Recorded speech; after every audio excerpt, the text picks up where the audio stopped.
Welcome to another episode of Pour and Tell. I'm your host, Jiunn, the cigar surgeon here, as always, with Jiunn, Yellow Snapper. I really don't like that moniker, Yellow Snapper. It makes me uncomfortable.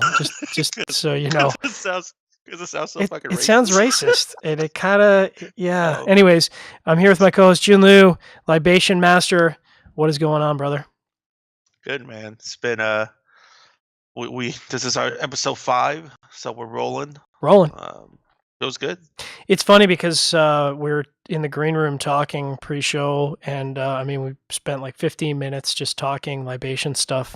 So I think there's no when we started this, I don't think we had any question there was going to be enough content to drive week over week. But it's interesting how we're actually having to pare the content back to keep the show in a manageable time frame. We don't want a 2-hour show. I know there's lots of great 2-hour shows out there, and that's kind of not what we're about.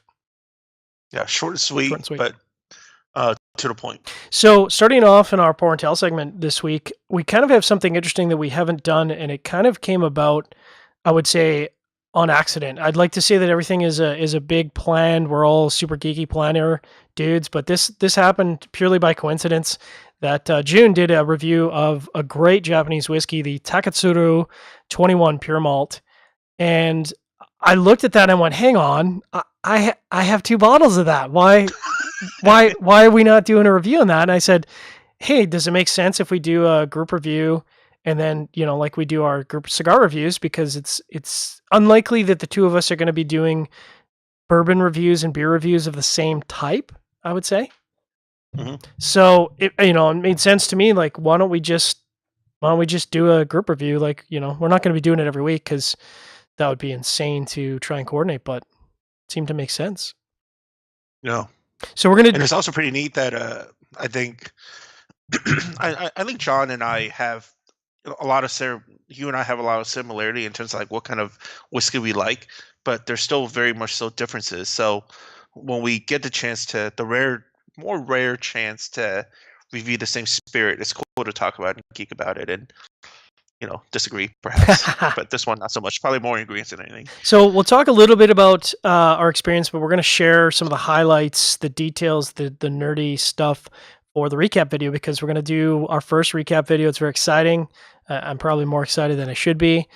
So just as a highlights, this to me, and I kind of said it in my review notes, that the Taketsuru 21 to me, if you want to know, I mean, it's not cheap, but if you want to know what Japanese whiskey is all about, if you have a taste of this, to me, this speaks volumes of everything that Japanese whiskey is and does great. Mm-hmm. So yeah, absolutely.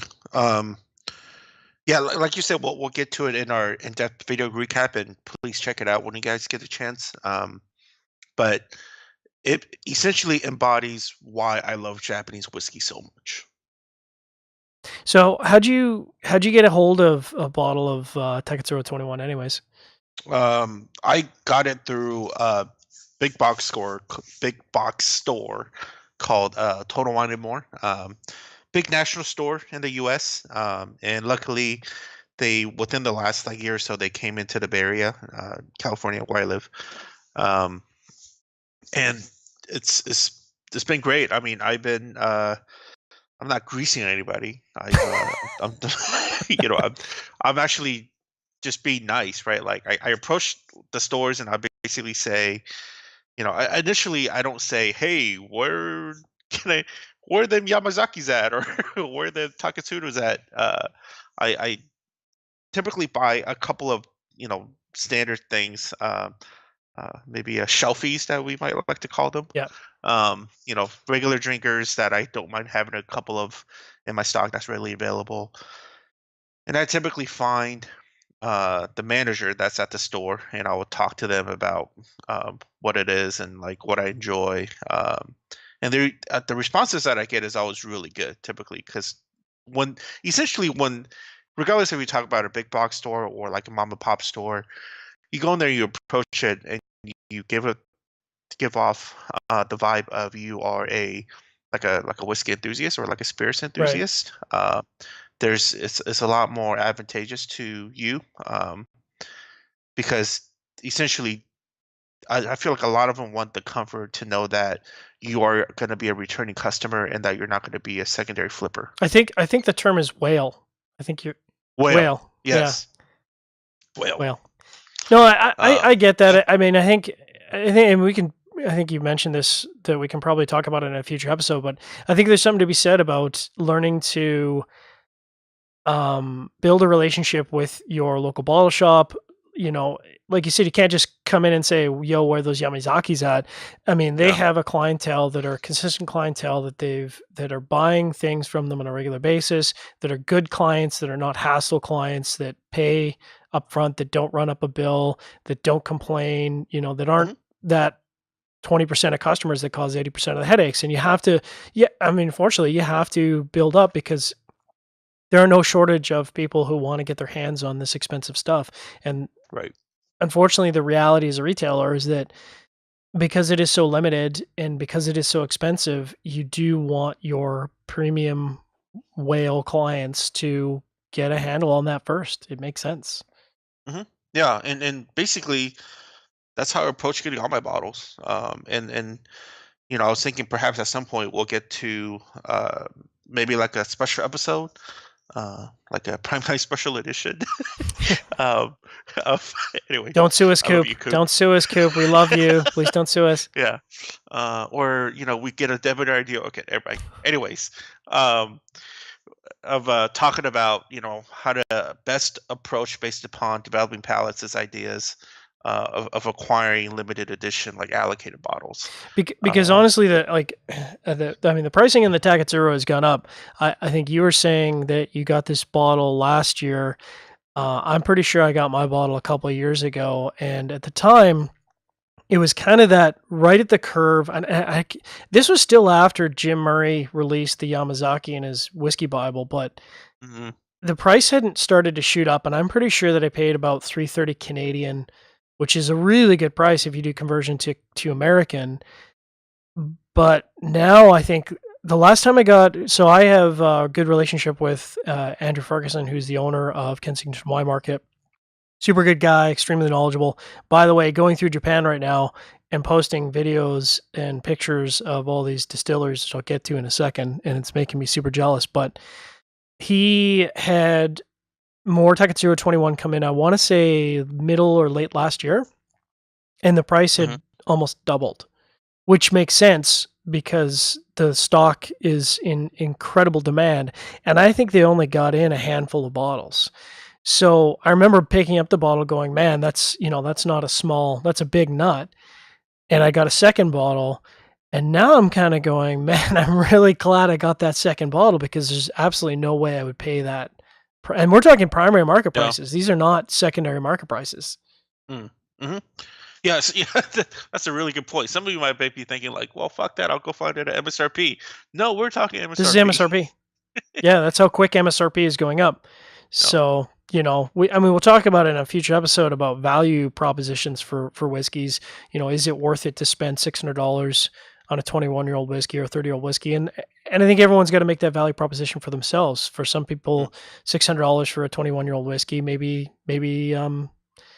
I don't know, maybe they're going to die in 10 years and they don't care. But no, for no, me, there is definitely a cutoff point where I go, yeah, man, I can't drop 500. Like, I mean, right now I can't drop $500 on a bottle of whiskey. Maybe at no point I'll drop $500 on a bottle of whiskey, but who no, knows?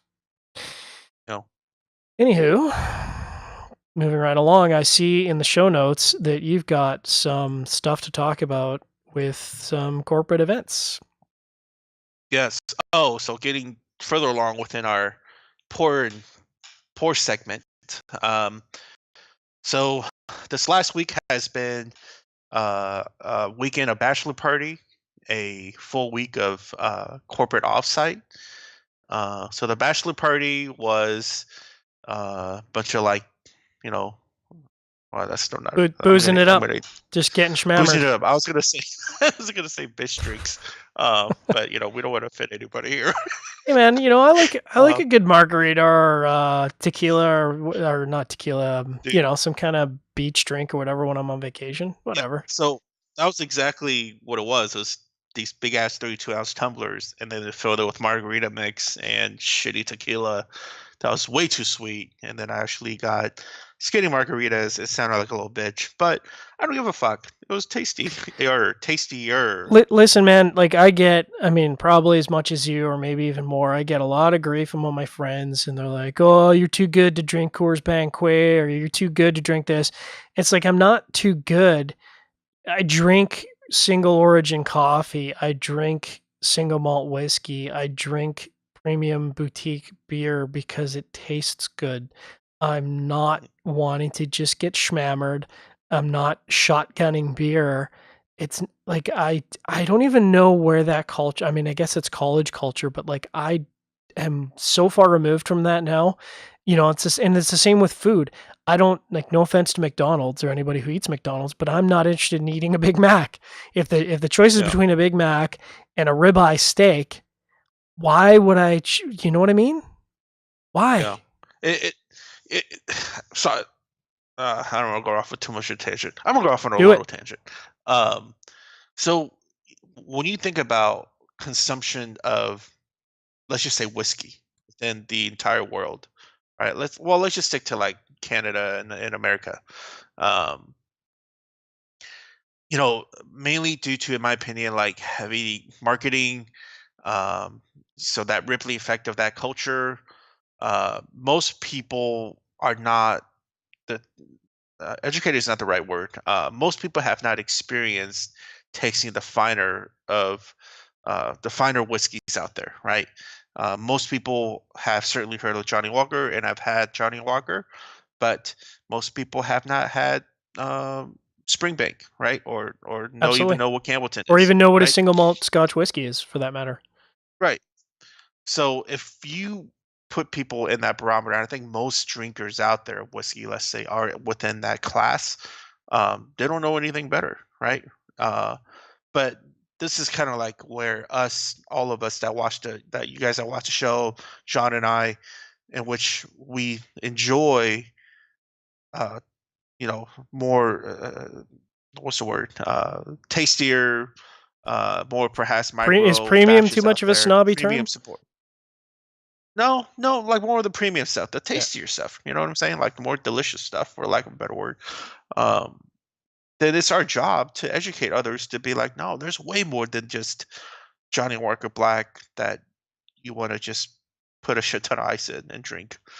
Um, anyways, I just what were we talking about? We're talking about corporate culture and shotgunning beers, Yeah, and yeah. yeah, and I hate that about that corporate culture.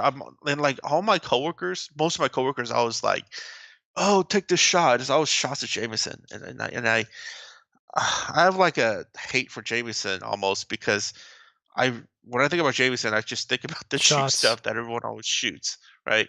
And that's not fair. I know. I'm sure they make some really good stuff outside of that. And they're not educated, or they don't want to be educated. They just want to get Yeah. shit faced, right? So that's the caveat though. If I meet people that all they want to do is get shit faced, then I'm not going to be a drinking Yeah. partner. You know what I mean? Like it's just this is where the line draws, and you go do your thing, and I'm going to do my thing. Yeah, I So instituted a my no shots policy a couple of years ago, and I got to, I mean, most people have taken it fairly well, but I still get people who say, "Bro, I bought you some shots. You have to do them," and that's almost exactly word for word how it always goes. "Bro, I bought you some shots. You have to do them," and my response, like, I'm polite because I tell people up front. They say, "Oh, I'm going to get some shots," and I go, "Yeah, count me out. I'm not doing shots." And they go, "Well, you have to do it," and I go, "No, I don't." And then they buy it for me after telling them that I don't want to do it, and they go, "Well, I bought it for you. I have to do it." And I go, "No, I don't. I'm not doing it. no, And I don't care. And I'm not trying to be a jerk, but I told you I'm not doing the shot. I'm not interested in doing shots. Like, I don't want to get hammered. I don't want to feel ill for 2 days. It's just, I'm just not interested in that part of the drinking culture. And it's not, I'm not trying to shame anybody who is interested in that. But if I make it clear that I'm not interested, don't buy me a shot, and then you go and do it anyways. Unfortunately, at that point, it's on you. And I'm not trying to be a party pooper.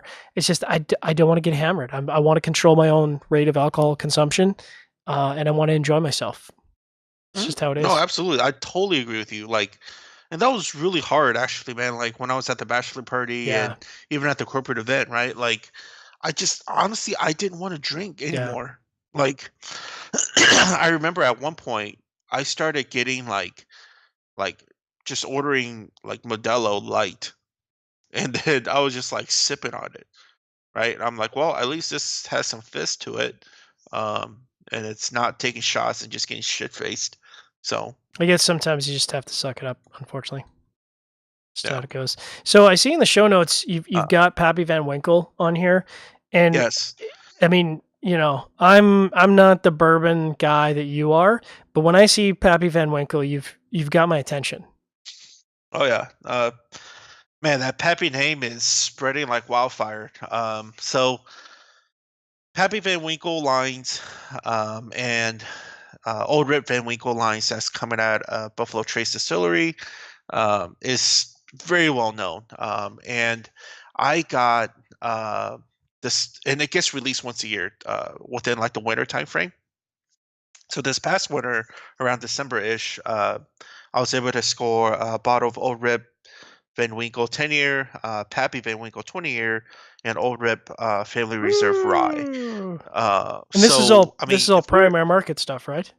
primary Wow. market stuff, so MSRP. Wow. If you were to talk secondary market, I basically just cracked open 3 bottles of bourbon slash rye. That was worth Thousands? around close to $3,000 for those three Wow. bottles, and I paid about, let me think, no more than like I $400. think I remember you posting this to our chat thing. Yeah, and Yeah. I was like, man, I'm getting in a car and I'm heading down to California. That's crazy. Um, so you know, so Pappy's interesting. The way I think about Pappy is, first of all, within the way I acquired it, it was actually through a pretty well known grocery chain around me, and I got to know the spirits buyer there. I've known her for, gosh, maybe like 4 or 5 years. And initially, she's like, "Yeah, yeah, yeah, that'd be cool, right? Like, I'll buy some like baseline stuff there." And then she started asking me, like, she's like, "If you're ever looking for anything, let me know." And I was like, "Well, He pulls out a there's scroll from plenty." his pocket and it hits the floor and he's like, no, yeah, like a I'll be couple like, things I thought about. "What's your email address?" Copy paste template I already have. No, um, but that led to basically forming a relationship with with the main spirit buyer there. And this past year, she sent this picture. She texted me, we exchanged numbers and all that good stuff. She texted me. She's like, "Oh, you have any interest in this?" And I was like, "No, those are all shit bottles. Take them away." you know. um, so the way I actually acquired these was through her literally getting it in stock. And by the way, when retail shops get stuff like Pappy, they don't know that it's coming. It's basically the way it works is it'll come in into their inventory.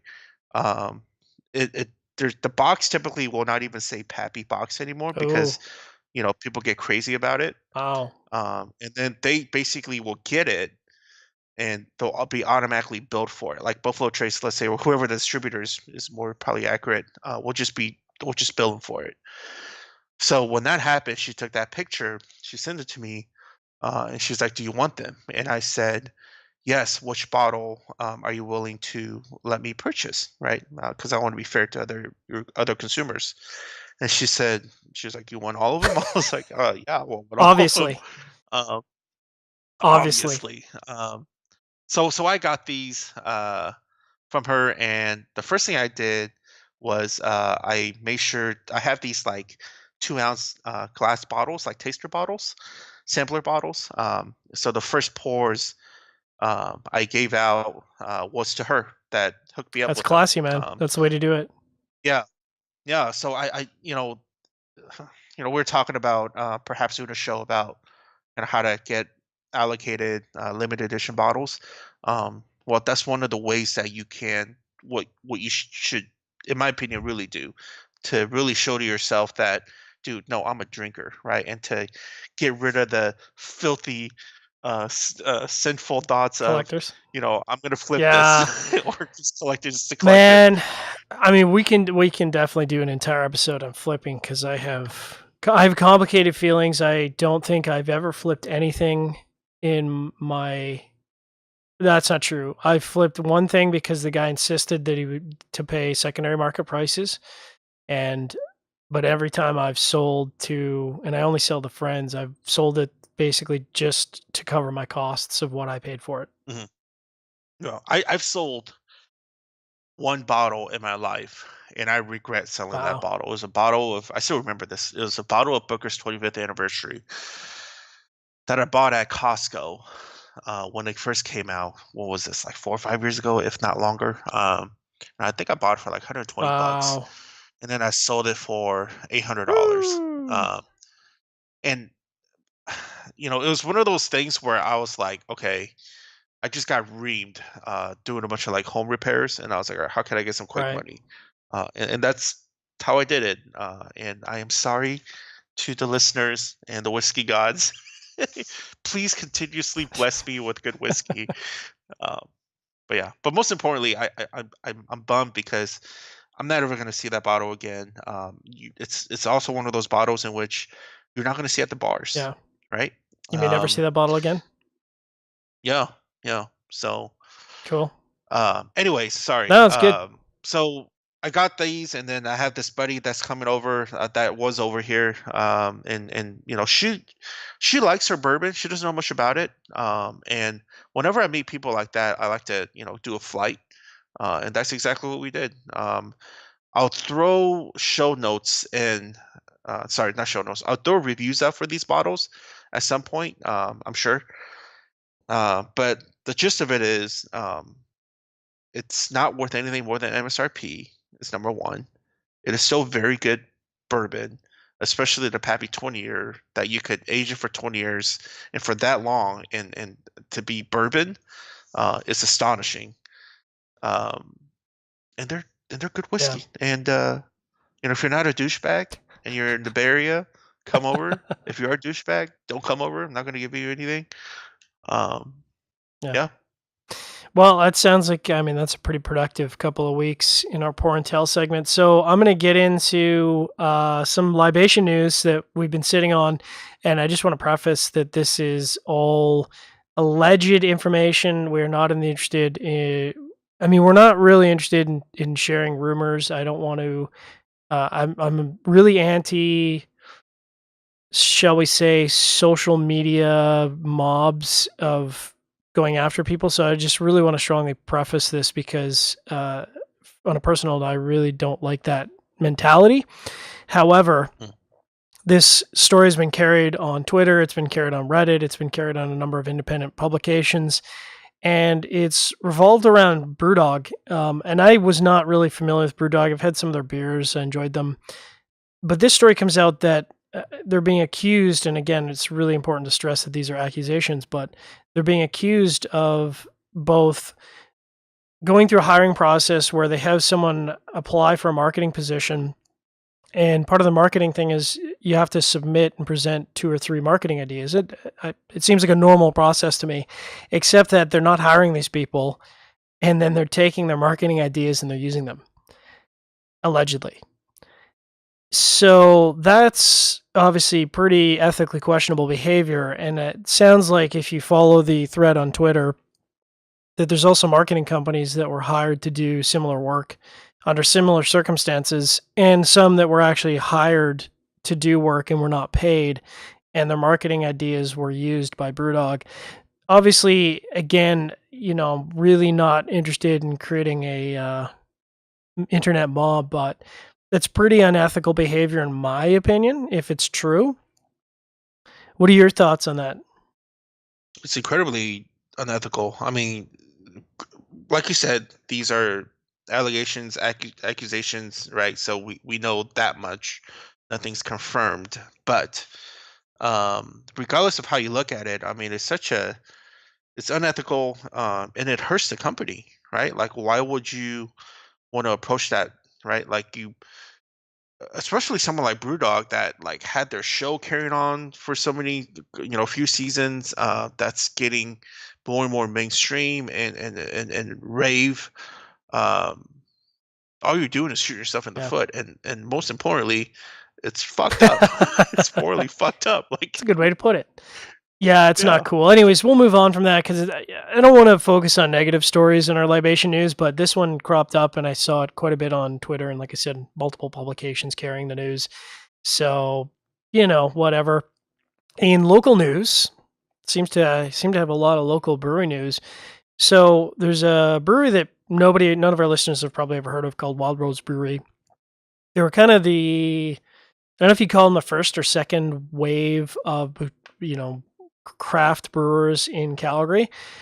And they've been around for like, I want to say 20 years. So they've been around a long time. And that's not a long time if you look at the brew scene in Oregon or, Portland or any place that's got a long-term brew scene. But for us, that's a long time.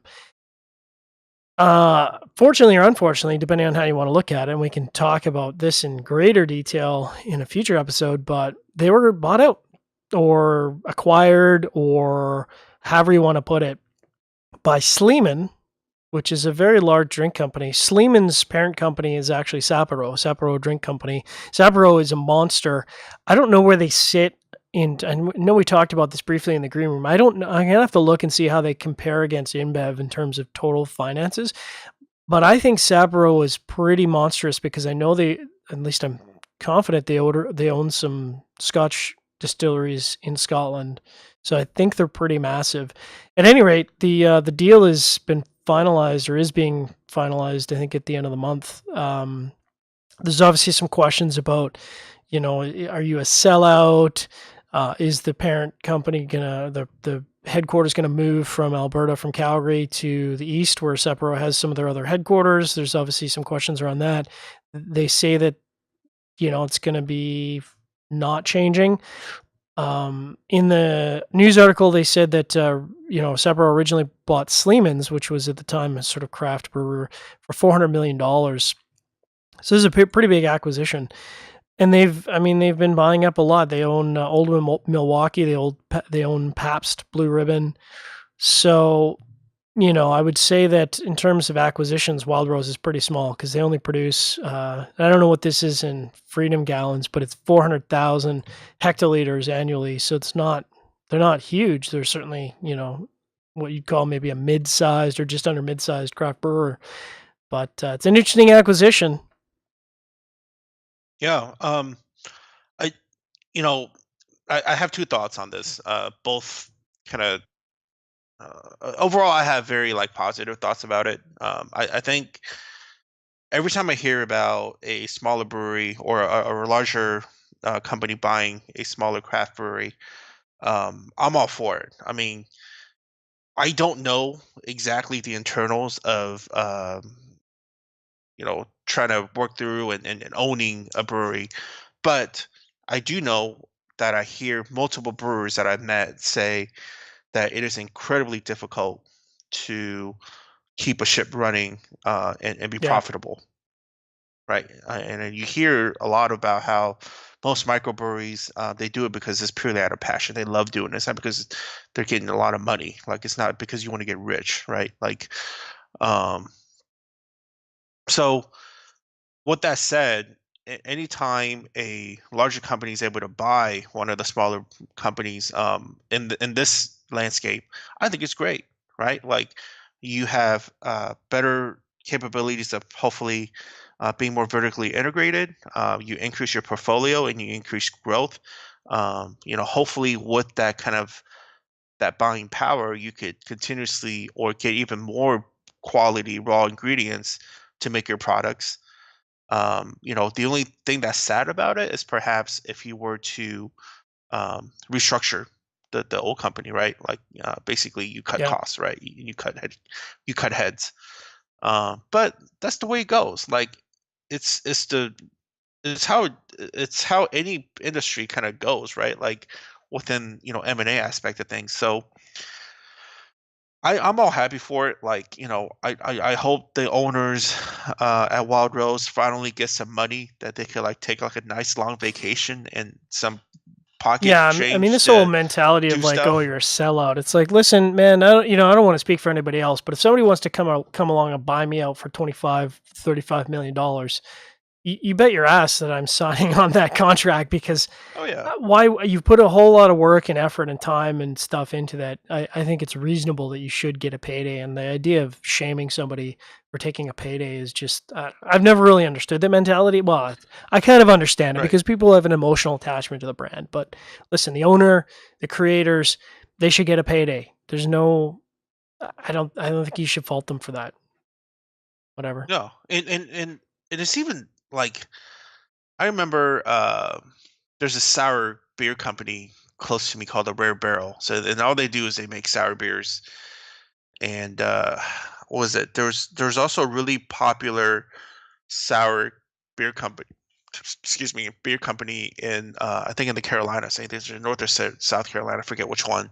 Called Wicked Weed. Well, Wicked Weed sold to I want to say I think they sold to InBev, and all of a sudden the Rare Barrel, the brewery close to me, was in the midst of doing a collaboration with them, but they came out with the PSA, a public services announcement, to say, okay, we are no longer doing any collaborations with Yeah. Wicked Weed due to the acquisition. I'm like, Now, what the now we fuck? can talk Like, about this in a future episode because I think there's a lot more to it. I think it's worth an in-depth conversation because I've heard through the grapevine that mostly it has to do not because they're a large company, but because of alleged practices by InBev where they go out of their way to force or crush small breweries. And so you start mm, to look at that and you go, yes, well, man, it's one thing to be a big company. It's another thing if you're using, market pressure or maybe things that aren't necessarily ethical to try and crush small companies, and that's mm, like stuff like buying out all the grains that are available in an area so they don't have access. And it's like, yeah, yeah, man, yeah. okay, that's different. But Um, I mean, it's an entire show on its own. We could get sued by yeah. InBev in a single episode. It'd be great. We'll table Yeah. that for later. It's yeah. So I mean, that's all we've got. I think this week in libation news. We're gonna be back. Of course, we're doing bi-weekly, so that's our. We want to keep the show manageable.